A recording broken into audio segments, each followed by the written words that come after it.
ہم نے دنیا میں دیکھا ہے کہ عید کے آنے سے 1 مہینہ پہلے عورتیں اپنے کپڑے تیار کرنے شروع کر دیتی ہیں، بچوں کی چیزیں خریدنا شروع کر دیتی ہیں۔ 1 مہینہ لگ جاتا ہے عید کی تیاری میں۔ تو بھائی رمضان مبارک کا مہینہ شہر القرآن ہے، اس کی آمد کے لیے ہم بھی ابھی سے تیاری شروع کر دیں۔ اور رمضان کی تیاری کیا ہے؟ ایک تو اپنے گناہوں سے توبہ کریں، اور دوسرا اپنے کام کو اس طرح سے سمیٹیں کہ رمضان شریف کا وقت فارغ ہو عبادت کے لیے۔ روزہ صرف کھانے پینے سے رکنے کا نام نہیں ہے، روزہ اپنے اعضاء کو گناہوں سے بچانے کا نام ہے۔ تو ہم روزے کو اس طرح رکھیں کہ ہم کھانے پینے سے بھی رکے رہیں اور اعضاء جسمانی کو گناہوں پہ پڑنے سے بھی بچائے رکھیں۔ یہ اعلیٰ درجے کا روزہ ہے، سر سے لے کے پاؤں تک ہم روزہ دار بن کے زندگی گزاریں گے۔ تو اس کی پریکٹس ہمیں ابھی سے کرنی شروع کر دینی چاہیے۔ اگر کوئی صاحب موبائل فون کا استعمال غلط کرتے ہیں تو ابھی سے بند کر دیں، پریکٹس کریں۔ شیطان زور لگائے گا، لیکن جب آپ ریزسٹ کریں گے اور کوشش کریں گے تو اللہ اس مصیبت سے جان چھڑا دیں گے۔ اور اگر اسکرین پہ تماشے دیکھتے ہیں تو دیکھنا چھوڑ دیں، اللہ کے لیے چھوڑ دیں۔ یہ رمضان مبارک کی تیاری ہے، اپنے آپ کو گناہوں سے بچانا۔ جیسے انسان نہا دھو کے تیار ہو جاتا ہے نا، ہم توبہ کر کے گناہوں کو چھوڑ کے رمضان کے لیے تیار ہو جائیں، پھر رمضان کی برکتوں سے ہمیں پورا اجر ملے گا۔ نبی علیہ السلام کے زمانے میں قرآن کی کثرت سے تلاوت کی جاتی تھی۔ کتابوں میں لکھا ہے کہ اگر تہجد کے وقت بندہ مدینہ کی گلیوں میں چلتا تو اسے ہر گھر سے شہد کی مکھیوں کے بھن بھنانے کی آواز آتی تھی۔ یہ شہد کے مکھیوں کے بھن بھنانے کی آواز کیا ہوتی تھی؟ ہر گھر کے لوگ قرآن پڑھ رہے ہوتے تھے۔ آج ہمارے گھروں سے یہ آواز نہیں آتی، اس لیے کہ سب سوئے ہوئے ہوتے ہیں۔ تو تہجد کے وقت میں قرآن کا پڑھنا دلوں کو دھو دیتا ہے۔ اللہ فرماتے ہیں یا ایھا المزمل قم اللیل الا قلیلا نصفہ او انقص منہ قلیلا او زد علیہ ورتل القرآن۔ اور نبی علیہ السلام کئی مرتبہ آدھی رات، کئی مرتبہ پوری رات قرآن پڑھنے میں گزار دیتے تھے۔ صحابہ کرام بھی اسی طرح۔ اصل میں قرآن کی ایک لذت ہے، جب وہ لذت مل جاتی ہے پھر انسان کا پڑھے بغیر گزارا نہیں ہوتا۔ سیدنا عثمان غنی جان فرمایا کرتے تھے لو طہرت قلوبکم، اگر تمہارے دل پاک ہوتے، ما شبعتم من کلام ربکم، تم اللہ کے کلام کو پڑھنے سے تمہارا دل ہی نہ بھرتا۔ دل چونکہ گناہوں میں ملوث ہوتے ہیں، لہذا ہمارا پڑھنے کو دل ہی نہیں چاہتا۔ آپ دیکھیں بچے کو آئس کریم دی جائے نا تو اس کا کھانے کو دل چاہتا ہے، اور ہر لقمہ کھانے پہ اس کو مزہ آتا ہے۔ قرآن مجید بالکل اسی طرح ہے، ایک ایک آیت کے پڑھنے پہ مزہ۔ اور کئی دفعہ تو نبی علیہ السلام ایک ایک آیت کو بار بار پڑھ کے مزہ، جیسے بچوں کے اندر ایک چنگم ہوتا ہے، وہ منہ میں رکھتے ہیں تو چباتے رہتے ہیں، گھنٹوں چباتے رہتے ہیں۔ میں نے ایک بچے سے پوچھا کہ آپ لوگ یہ کیا منہ میں ہر وقت رکھتے ہیں اور چباتے تھے؟ کہنے لگے جی مزہ آتا ہے۔ تو بالکل اسی طرح نبی علیہ السلام ایک آیت کو پڑھتے تھے، مزہ آتا تھا، پھر پڑھتے تھے تو کندھے مقرر کے مزے لیتے تھے۔ اس کو یوں سمجھے کہ جیسے گرمی کے موسم میں پسینے پہ شرابور ایک بندہ کھا رہا ہے اور بیوی اس کو ٹھنڈا بادام کا شربت دے، تو ہر گھونٹ پینے کا ایک الگ مزہ ہوتا ہے۔ اسی طرح قرآن مجید پڑھنے کا ایک الگ مزہ ہے، مگر مصیبت یہ ہے کہ دل صاف نہ ہونے کی وجہ سے ہمیں وہ مزہ نہیں آتا، لہذا ہم قرآن ہی نہیں پڑھتے۔ دن نہیں مہینوں گزر جاتے ہیں، تلاوت نہیں ہوتی۔ اندر کھچ پڑنی چاہیے، اندر ایک طلب ہونی چاہیے اللہ کے قرآن کو پڑھنے کی۔ ایک نابالغ آدمی، اس کو تو بلوغ کی لدنوں کا پتہ ہی نہیں، اور اگر ایک بالغ آدمی جس کی شادی ہو چکی ہے اس کو کوئی کہے کہ جی ہم آپ کو بسکٹ کھلا دیتے ہیں، آج آپ بیوی کے پاس نہ جائیں، تو وہ کہے گا کیا بیوقوفوں والی بات ہے، اس سویٹ ڈش کی یا اس کھانے پینے کی یا ان بسکٹوں کی کیا حیثیت ہے؟ میاں بیوی کے وقت گزارنے کا معاملہ ہی کچھ اور ہے۔ اسی طرح جب دل صاف ہوتا ہے تو پھر قرآن مجید پڑھنے کا مزہ ایسا ہوتا ہے کہ پھر نیند کا ہونا، تھکاوٹ کا ہونا، یہ چیز رکاوٹ نہیں بنتی۔ بندہ جتنا بھی تھکا ہوا ہو، رات کے آخر پہ اٹھ کے آتا ہے اور مصلی پہ کھڑا ہو جاتا ہے۔ بعض رات تو ایک رات میں ایک قرآن مجید پڑھ لیا کرتے تھے۔ ہم اگر اتنا نہیں پڑھ سکتے تو ہم تھوڑا تو پڑھ سکتے ہیں نا. سورہ یاسین ہے تو تہجد میں اس کی تلاوت کر لیں. کوئی اور سورت یاد ہے تو اس کی تلاوت کر لیں. اگر نہیں بھی یاد تو سورہ اخلاص قل واللہ احد تو یاد ہوتی ہے. یہ قل واللہ احد ایک حرکت میں کئی مرتبہ پڑھ سکتے ہیں. کہاں لکھا ہے کہ ایک دفعہ پڑھ کے رکوع کر دینا چاہیے؟ سورہ اخلاص کو 100 مرتبہ پڑھیں، 200 مرتبہ پڑھیں، 500 مرتبہ پڑھیں. حافظ قرآن ہونا ضروری نہیں ہے. حدیث مبارکہ میں آتا ہے کہ ایک صحابی جو تھے وہ ہر وقت سورہ اخلاص پڑھتے تھے اپنی نماز میں. تو نبی علیہ السلام نے پوچھا کہ آپ ہر وقت کیوں پڑھتے ہو؟ اس نے کہا جی مجھے اس مضمون سے فطری محبت ہے. تو نبی علیہ السلام نے فرمایا کہ سورہ اخلاص کی محبت کی وجہ سے اس بندے کو اللہ تعالیٰ جنت میں اعلیٰ مقام عطا فرمائیں گے. سورۃ الکوثر یاد ہے، انا اعطیناک الکوثر، تو وہی پڑھیں جو مرضی ہے اور بار بار اس کو پڑھتے رہیں. یہ جو بار بار پڑھنا ہے نا، اس سے دل پر اثر ہوتا ہے. دیکھیں دیوار کے اندر کیل گاڑنا ہوتا ہے نا، تو ایک دفعہ ہتھوڑا مارنے سے کیل نہیں گڑتا. ایک دفعہ مارتے ہیں، پھر دوسری دفعہ مارتے ہیں، پھر تیسری دفعہ. ہیمر اٹ ڈاؤن، اس کو مارتے رہو حتیٰ کہ یہ گڑ جائے اس کے اندر. اسی طرح قرآن مجید کی آیات ہیں. ایک دفعہ پڑھیں گے تھوڑا اثر ہوگا، پھر پڑھیں، پڑھتے رہیں، پڑھتے رہیں گے تو بالآخر دل پر اس کا اثر ہو جائے گا. اللہ کرے کہ ہمارے دل قرآن مجید کی محبت سے لبریز ہو جائیں اور ہمیں اس کی چاشنی ملنے نہ ہو جائے.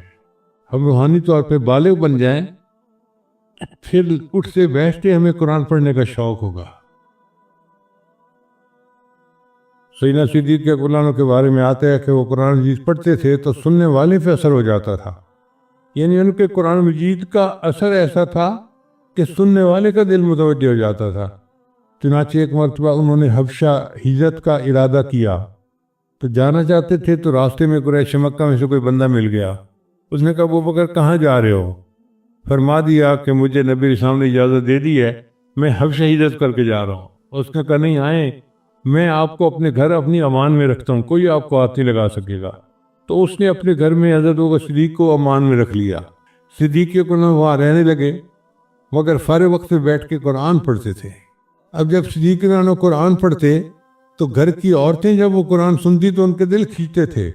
تو ان عورتوں نے اپنے مردوں سے پوچھنا شروع کر دیا کہ یہ بندہ کیا پڑھتا ہے، ہمارے دل کھینچتے ہیں. تو اس بندے کو یہ محسوس ہوا کہ اگر یہ چند دن اسی طرح تلاوت کرتا رہا تو میرے گھر کے لوگ ہی مسلمان ہو جائیں گے. اس نے پھر اپنی وہ امان جو تھی وہ ختم کر دی. تو دیکھیں قرآن پڑھ کے دوسروں کے دل کھینچتے تھے، آج قرآن پڑھنے کے بعد ہمارے دل نہیں کھینچتے دین کی طرف. اس کی وجہ یہ ہے کہ دل جو ہے زنگ سے لچڑے ہوئے ہیں، ان کو صاف کرنے کی ضرورت ہے. اللہ تعالی ہمارے دلوں کا تزکیہ فرمائے، ہمارے نفوس کا تزکیہ فرمائے اور ہمیں قرآن کی لذت آنی شروع ہو جائے.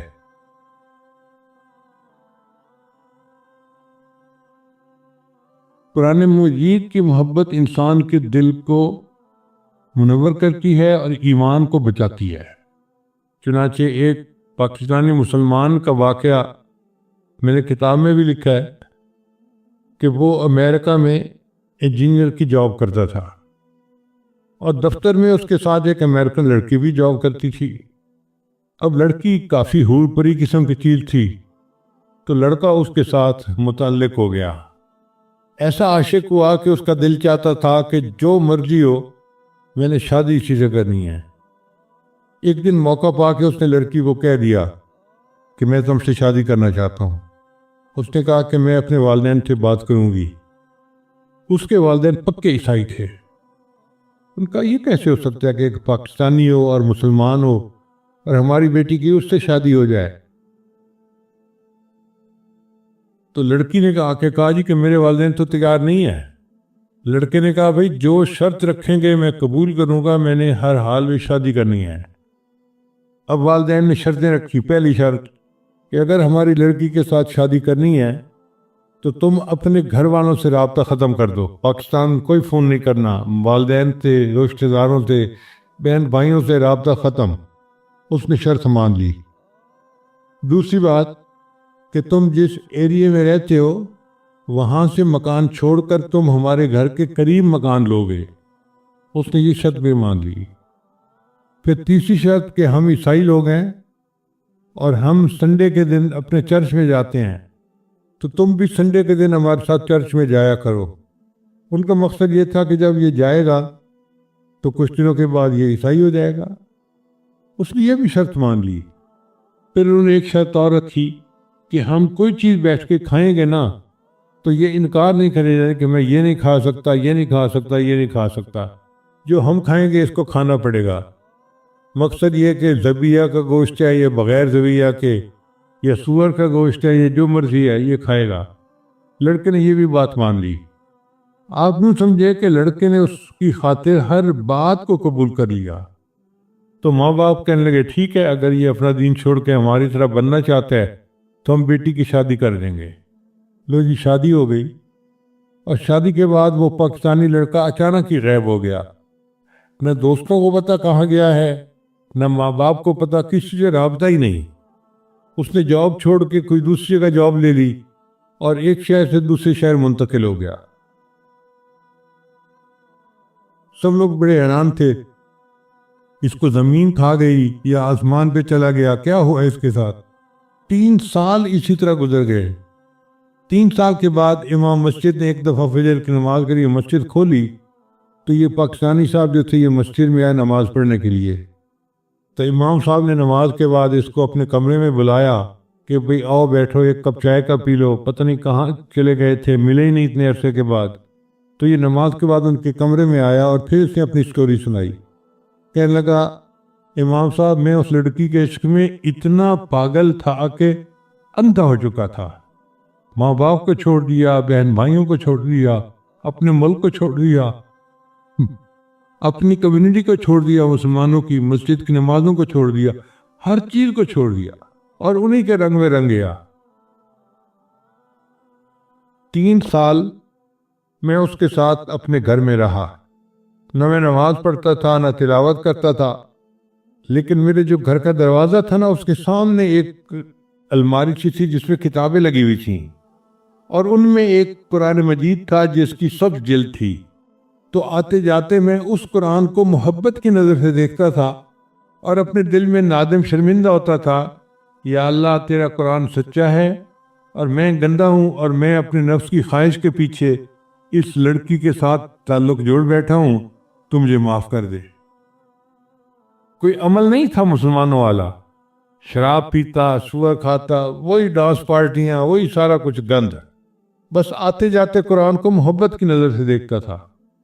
کہنے لگا ایک دن میں گھر آیا تو میں نے دیکھا کہ قرآن مجید اپنی جگہ پہ پڑا ہوا نہیں تھا، تو میں نے بیوی سے پوچھا کہ ایک سبز کتاب یہاں تھی وہ کہاں گئی؟